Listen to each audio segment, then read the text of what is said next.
წყალთბილას ტერიტორიულ გაერთიანებაში შემავალ სოფელ წინუბანში გამრიცხველიანება დაიწყო. ამ დროისათვის ენერგოპრო ჯორჯიას ოსტატების სარეაბილიტაციო სამუშაოებს აწარმოებენ. თავდაპირველად ძველი გამტარის სადენები ახალი კაბელებით იცვლება. სპეციალისტთა განმარტებით სოფელში ელექტროენერგიის სადენები ხშირ შემთხვევაში ნარგავებში გადის, რაც ავარიული სიტუაციების რისკს ზრდის. თანამედროვე ტიპის კაბელები კი იზოლირებულია.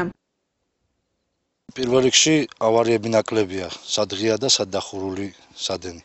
მეორეც ერთი სოფლის ტიპის დასახლებებში სულ გადის, ნარგავები ძალიან ბევრია, კი მიმდინარეობს გაჩეხომა, შემდეგში იზრდება და უფრო სახიფათოა.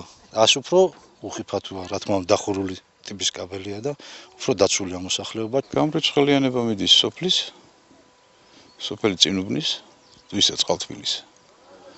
და დამთავრდება ალბათ ერთ კვირაში რა, ჯერ კაბელი გაიჭიმება, მერე რიცხველები დაიყენება და ერთ კვირის მანძილზე დამთავრდება ეს გამრიცხველიანება.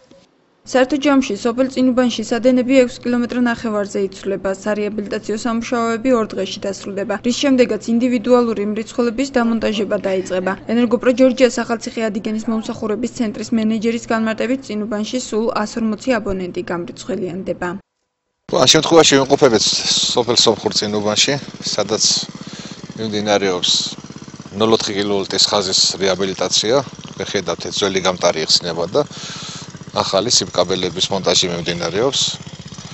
ეს ალბათ დამთავრდება დაახლოებით 2 დღეში და შემდგომ ვიწყებთ იგივე სოფელში დაახლოებით 140 აბონენტზე ინდივიდუალური მრიცხველების მონტაჟს. 2 კვირაში დამთავრდება ამ სოფელში 140 აბონენტზე ინდივიდუალური მრიცხველების მონტაჟი და მთლიანად მერე გადავდივართ შემდგომ სოფლებზე. მიმდინარე წლის მაისიდან დეკემბრამდე ენერგოპრო ჯორჯიას, ახალციხისა და ადიგენის მუნიციპალიტეტებში წინუბნის გარდა კიდევ 15 სოფლის გამრიცხველიანება აქვს დაგეგმილი. ახალი მრიცხველების დამონტაჟება ცენტრმა 2008 წლიდან დაიწყო. მას შემდეგ ორივე მუნიციპალიტეტში 16200 აბონენტი გამრიცხველიანდა. ცენტრის მენეჯერის განმარტებით ინდივიდუალური მრიცხველები აქ კიდევ 4500 აბონენტს დაუმონტაჟდება. გამრიცხველიანება საქართველოს მასშტაბით 2015 წელს დასრულდება.